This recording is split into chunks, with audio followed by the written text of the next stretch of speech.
नमस्कार। चलिए आज भगवत गीता के एक बहुत ही शक्तिशाली मार्ग कर्मयोग के रहस्यों को समझने की कोशिश करते हैं। ये एक ऐसा रास्ता है जो हमारे जीवन के सबसे गहरे, सबसे उलझे हुए सवालों में से एक का जवाब देता है। और वो सवाल क्या है? यही कि कर्म करें या ना करें। हम सब कभी ना कभी इस दुविधा में जरूर पड़ते हैं, है ना? कि क्या हमें इस दुनिया की भाग दौड़ से एकदम दूर हो जाना चाहिए या फिर अपने कर्तव्यों में, अपने कामों में पूरी तरह लगे रहना चाहिए। बस यही सवाल आज हमारी इस खोज का, इस चर्चा का केंद्र है।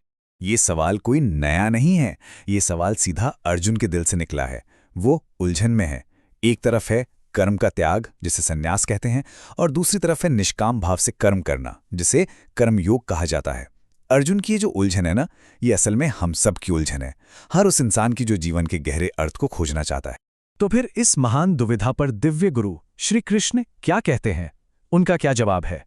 चलिए अब उनके ज्ञान के सागर में एक डुबकी लगाते हैं और समझने की कोशिश करते हैं कि आखिर सही रास्ता है क्या। और देखिए, श्री कृष्ण का उत्तर बिल्कुल साफ है, एकदम स्पष्ट।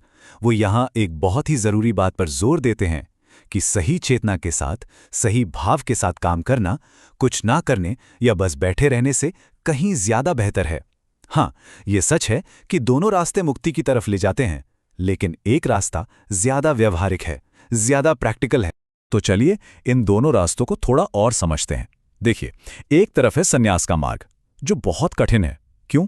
क्योंकि अपने मन को जबरदस्ती कामों से रोकना बहुत मुश्किल काम है। दूसरी तरफ है कर्मयोग, जिसे ज्यादा व्यवहारिक माना गया है। इसकी खूबी यह है कि ये हमें अपनी दुनिया में रहते हुए, अपने काम करते हुए भी आध्यात्मिक रूप से आगे बढ़ने का मौका देता है। लेकिन एक मिनट, त्याग का असली मतलब क्या है? क्या इसका मतलब सब कुछ छोड़ देना है? नहीं, ये सिर्फ कोई बाहरी क्रिया नहीं है, बल्कि ये हमारी चेतना में, हमारी सोच में एक बहुत ही गहरा बदलाव है। आइए इस बात को जरा और गहराई से समझते हैं। तो देखिए, सच्चा त्यागी या नित्य सन्यासी वो नहीं है जो सब कुछ छोड़कर पहाड़ों में चला जाए। नहीं, सच्चा त्यागी तो वो है जो इस दुनिया में रहते हुए भी अपने मन को शांत और स्थिर रखता है। वो जो भी काम करता है, उसके फल से ना तो उसे कोई लगाव होता है, ना ही नफरत। ये मन की स्वतंत्रता की एक बहुत गहरी अवस्था है, कोई बाहरी दिखावा नहीं। तो फिर ऐसे इंसान में, एक सच्चे त्यागी में क्या गुण होते हैं? सबसे पहले वो हर तरह के द्वंद्व, मतलब इच्छा और घृणा, सुख और दुख, इन सब से ऊपर उठ जाता है। उसका हर काम किसी निजी फायदे के लिए नहीं, बल्कि एक ऊंचे मकसद के लिए होता है। और वो ये भी जानता है कि अलग अलग आध्यात्मिक रास्ते भले ही देखने में अलग लगें, पर वो सब एक ही मंजिल की ओर ले जाते हैं। अब एक बहुत ही सुंदर, बहुत ही गहरी मिसाल दी गई है, जो हमें इस अनासक्त कर्म के, मतलब बिना लगाव के काम करने के सार को समझने में मदद करेगी। सोचिए जरा, कितनी अद्भुत तस्वीर है ये, है ना? जैसे कमल का फूल कीचड़ में खिलता है, पर उस पर कीचड़ का एक दाग तक नहीं लगता। वो पानी में रहता है, पर पानी की एक बूंद भी उसे गीला नहीं कर पाती। ठीक उसी तरह एक कर्मयोगी इस दुनिया में रहता है, सारे काम करता है, पर उसके कर्मों के अच्छे या बुरे फल के बंधन में वो कभी नहीं फंसता। तो जब हम भी बस अपने काम पर ध्यान दें, उसके नतीजे की चिंता छोड़ दें, तो हमारा हर एक काम हमारी आत्मा की शुद्धि का एक मौका बन जाता है। और इस तरह वही कर्म जो हमें बांध सकता है, वही कर्म हमारी मुक्ति का रास्ता बन जाता है। अच्छा, पर इस सारे अभ्यास का, इस कर्म योग का आखिरी मकसद क्या है? इसका अंतिम लक्ष्य है अपने अंदर उस शांति और उस आनंद को पाना जो कभी खत्म ना हो, जो हमेशा बना रहे। जरा सोच कर देखिए, बाहर की चीजों से जो खुशी मिलती है वो कितनी देर टिकती है? वो तो आती है और चली जाती है ना?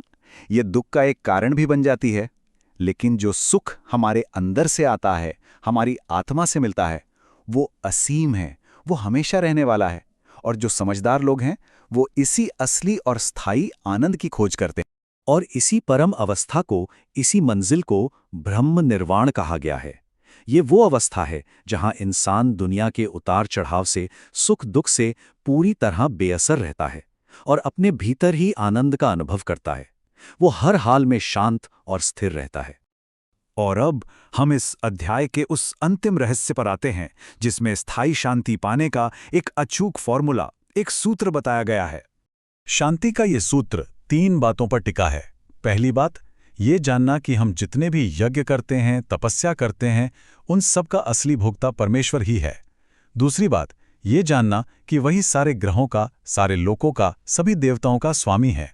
और तीसरी और सबसे अहम बात, ये महसूस करना कि वो हर जीव का सबसे बड़ा हितैषी है, सबसे अच्छा दोस्त है।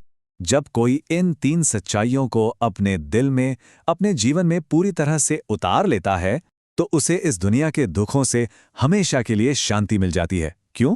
क्योंकि तब वो जानता है कि वो अकेला नहीं है और हर चीज के पीछे एक गहरा मकसद है, और यही ज्ञान मुक्ति का दरवाजा है। तो इस चर्चा को समाप्त करने से पहले एक सवाल पर विचार करते हैं। ऐसा कौन सा एक काम है जो आज किया जा सकता है, एक निस्वार्थ भेंट के रूप में, बिना किसी स्वार्थ के, बिना फल की इच्छा के, बस एक भेंट के तौर पर? इस पर जरूर सोचिएगा और अपने कर्मयोग की यात्रा क्यों ना आज से ही शुरू की जाए।